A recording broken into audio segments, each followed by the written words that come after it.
ये common man को क्या लगता है कि जजेस के खिलाफ में केस दायर नहीं हो सकते। देखिए, सब लोगों को पता होगा कि एक हाईकोर्ट के जज थे CS कर्नल। उन्होंने ऐसा ही ज्यूरिडिक्शन के बाहर जाकर कुछ भी ऑर्डर पास कर दिया। उन्होंने तो मतलब उठा के सुप्रीम कोर्ट के जज को ही सजा दे दिया था, 7 जजेस को 5-5 साल की जेल अनाउंस कर दिया था, उनके वारंट भी निकाल दिया था। ठीक है, जो बात, तो उनके खिलाफ में सिटिंग जज of the high court, constitutional court के हाईकोर्ट के जज जस्टिस CS कर्नल के खिलाफ में सुप्रीम कोर्ट में सुओ मोटो चीफ जस्टिस ने कंटेम्प्ट का कॉग्निजेंस लिया। केस का हियरिंग हुआ। हियरिंग में सजा दी गई 6 महीने की जेल, और जेल सजा काट कर आए जज। उसमें एक पॉइंट आया कि हाई कोर्ट जज, सुप्रीम कोर्ट जज, चीफ जस्टिस ऑफ इंडिया, जो भी जजेस है, तो इन जजेस के खिलाफ में कंटेम्प्ट ऑफ कोर्ट की पिटीशन सुप्रीम कोर्ट में, हाई कोर्ट में मेंटेनेबल है या नहीं है। तो उसका जवाब सुप्रीम कोर्ट के ही 7 जज बेंच, 7 सदस्यीय कॉन्स्टिट्यूशन बेंच, मतलब संविधान पीठ ने स्पष्ट तरीके से दे दिया। 2017 का SCC का पैरा नंबर 60 है जजमेंट का। उन्होंने कहा कि इस देश का कोई भी नागरिक अगर कंटेम्प्ट पिटीशन लेकर आएगा जजेस के खिलाफ, कोई भी जज हो, कोई फर्क नहीं पड़ता, no one is above law, तो उसको एग्जामाइन करना और उसके ऊपर एप्रोप्रिएट ऑर्डर पास करना, ये ड्यूटी है सुप्रीम कोर्ट का, हाई कोर्ट का।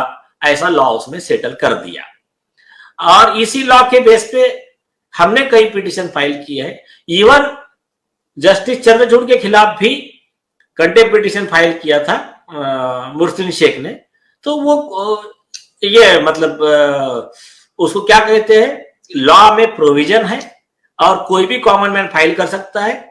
एक्सपेक्टेड था कि बाबा रामदेव खुद, उनके वकील खुद या पिटीशन लगाते, तो पता नहीं है। इधर Indian lawyers and human rights activist association की तरफ से ऑलरेडी रिप्रेजेंटेशन दे दिया गया है माननीय राष्ट्रपति जी को, और अटॉर्नी जनरल खुद उसमें कंटेम्प्ट पिटीशन फाइल करे, ऐसी रिक्वेस्ट की गई है। अगर वो नहीं फाइल करते हैं तो ये जो एक्टिविस्ट और ये इंडियन लॉयर्स एसोसिएशन है, ये खुद जाकर सुप्रीम कोर्ट में कंटेम्प्ट पिटीशन फाइल करेगा।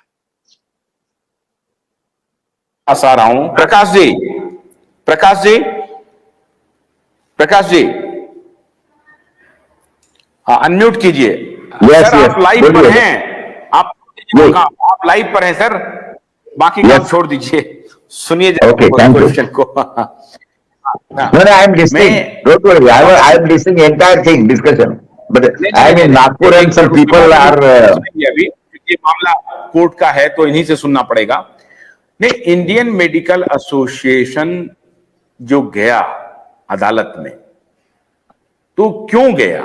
आपको क्या लगता है कि क्या वो हित करना चाहते हैं? अगर इंडियन मेडिकल एसोसिएशन के लोग डॉक्टर हैं तो उनको तो विचार करना चाहिए, रामदेव जी से मिलना चाहिए कि भाई आप जो दावा कर रहे हैं वो बताइए और हमें समझाइए, क्योंकि वो तो डॉक्टरों का एसोसिएशन है, वो डॉक्टरों का एसोसिएशन है वो, तो उनको मिलना चाहिए। वो का काम कर रहे हैं, अगर वो बीपी को ठीक कर रहे हैं, डायबिटीज ठीक कर रहे हैं, कैंसर ठीक कर रहे हैं, तो ऐसा किस तरीके से कर रहे हैं, उनके साथ मिलकर के काम करना चाहिए था। वो अदालत क्यों चली गई? नहीं आशुतोष जी, मैं यहाँ पे आपको थोड़ा करेक्ट करता हूं।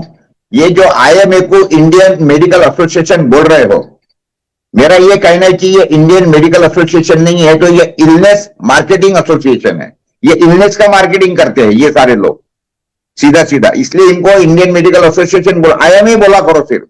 ये कोई मेडिकल काम नहीं करते हैं और ये लोगों को कोई गाइडेंस नहीं करते हैं, क्योंकि अभी ये 3-4 साल के अंदर जो कुछ भी हुआ है, इसके अंदर इन्होंने क्या किया है, इनका काम क्या था? इनका काम था लोगों को गाइड करें। इंडियन मेडिकल एसोसिएशन अगर है तो जो हो रहा है वो बताएं। इन्होंने कहां बताया? ये तो सबसे बड़ा इन्होंने गलत काम और या पाप किया है, महापाप किया है, ऐसा मैं कहता हूं। तो इसलिए ये मैं इनको बिल्कुल इंडियन मेडिकल एसोसिएशन नहीं मानता हूं इनको। ये इलनेस मार्केटिंग एसोसिएशन, क्योंकि इनको धंधा करना है। Sorry I have interrupted. आप ये मानते हैं प्रकाश जी कि क्या इंडियन मेडिकल एसोसिएशन अगर इलनेस मार्केटिंग एसोसिएशन ही है, मान लीजिए, जी तो भी इनको जाना चाहिए ना बाबा रामदेव जी के पास कि साहब आप बहुत बढ़िया काम कर रहे हैं, अगर आप डायबिटीज ठीक कर रहे हैं, कैंसर ठीक कर रहे हैं, ब्लड प्रेशर ठीक कर रहे हैं, लिवर फेल्योर से बचा रहे हैं लोगों को, तो किस तरीके से आप ठीक कर रहे हैं जरा बताइए हमको। नहीं जाना चाहिए। इसीलिए तो मैं बोल रहा हूं ना, ये वो काम नहीं करते हैं, तो इसीलिए तो ये मैं इनको ये बोलने पे मजबूर हो गया हूं कि ये इलनेस मार्केटिंग एसोसिएशन है। और वो जो WHO जो है ना, वर्ल्ड हेल्थ ऑर्गेनाइजेशन, वो वर्ल्ड हेल्थ ऑर्गेनाइजेशन नहीं है, वो वर्ल्ड डिसीज ऑर्गेनाइजेशन है। वो नए नए डिसीज लाती है, लोगों को बताती है। आप देखिए पिछला जो ये हुआ था उसके अंदर इन्होंने क्या क्या लाया, म्यूकोरमाइकोसिस, हाइपर कैप्निया, नए नए डिसीज ला रहे थे लोगों को डराने के लिए। तो ये क्या है, ये पूरा का पूरा माफिया है, इसलिए इनको इनका कोई बहुत ज्यादा आदर से इनका उल्लेख मत करो।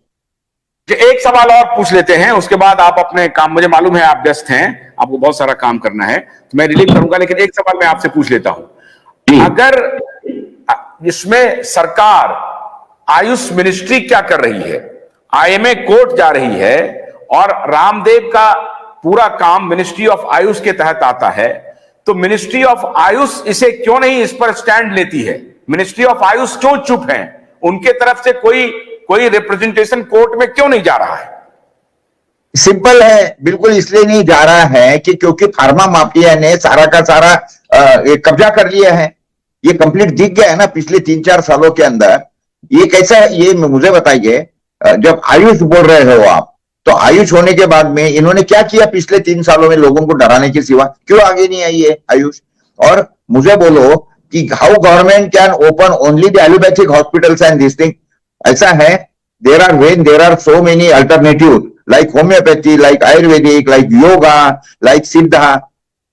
But in India, government is opening only allopathy hospitals and giving maximum budget to the allopathy treatments and hospitals. That itself shows the intention of the government, and clears everything that the government machinery is totally hijacked by these people. Clear cut हो गया। हमारे दर्शकों को प्रकाश जी ने साफ साफ शब्दों में कह दिया है कि गवर्नमेंट का कोई इंटेंशन नहीं है। अब मैं नीलेश जी आपके पास आ रहा हूं। ये जो जज साहब ने जो कहा है, आपने कहा कि आपकी तरफ से पिटीशन प्रेसिडेंट ऑफ इंडिया के पास जा चुका है और आप इस केस को लेंगे भी, अगर PIL भी डालना पड़े तो PIL भी डालेंगे। लेकिन ये अगर मैं आपसे पूछूं, जैसा अभी ये सवाल मैंने उनसे पूछा है, इंडियन मेडिकल एसोसिएशन कानूनी रूप से कहां गलत है? हाँ, इसमें ना, यह बहुत बहुत अच्छा सवाल पूछा आपने। इसमें एक्चुअली बाबा रामदेव जी ने इंडियन मेडिकल एसोसिएशन के खिलाफ में एक परज्यूरी और कंटेम्प्ट, 340 CRPC और कंटेम्प्ट का एक अर्जी लगाना चाहिए, क्योंकि जो इंडियन मेडिकल एसोसिएशन ने एफिडेविट दिया है, जिस पिटीशन में नोटिस इश्यू हुआ है, वो एफिडेविट झूठा है। Twisting, separation of material facts and false statement on oath, झूठा एफिडेविट दिया है और जो मेन फैक्ट सप्रेस किया और झूठी बातें उसमें लिखी है। अब देखिए इनका कहना क्या है। अभी देखिए, सबसे पहली चीज, ये पिटीशन में गलती क्या है मैं बताता हूं। पिटीशन फाइल किया इन्होंने article 32 of the constitution of India.